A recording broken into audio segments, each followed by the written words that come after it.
Ышандырган соң икән вәгъдәңдә тор, иртәме соңмы җавап бирәсең була. Уфаның Нур Татар дәүләт театрының үткәннән килгән ханым спектаклендә бу төп фикер.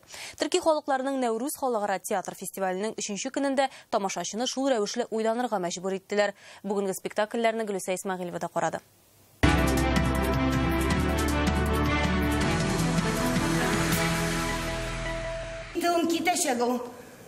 Тик минем белән 24 ел элек гөнаһ кылып, үти алмас вәгъдә биргән ир өчен ике хатын талаша. Бер-берсен аңламыйча яшәп яткан гаиләнең тормышын үткәннәр шелпәрәмә китерде.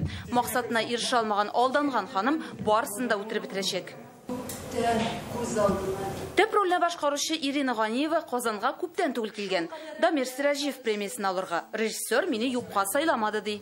Дөреслекне аклар өчен 24 елдан соң Үз урынына кайтмакчы.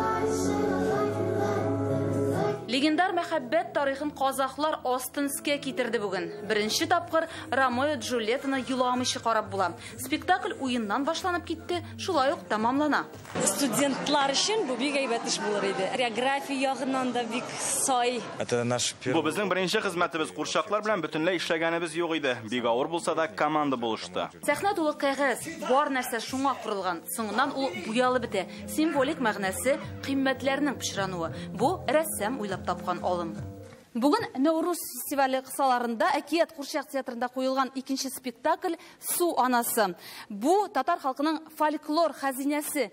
Мифик дөньяга тамашачыны алып кирип китә. Бирдә милли үзенчәлек тулысынча чагылган. Менә татар тәрәзәләре, менә татар сөлгесе һәм ниһаять нак татар авылындагы кебек йон җирләп алырга була.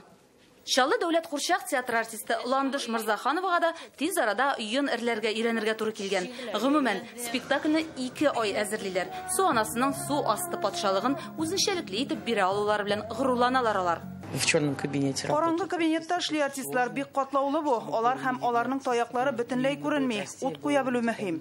Артистлар бик дулкынланса да, идеяләре барып чыкты. Тылсымлы ырчыклары да булышкандыр. Гөлүсә Исмәгыйлова, Игорь Романов, Яңа гасыр каналы.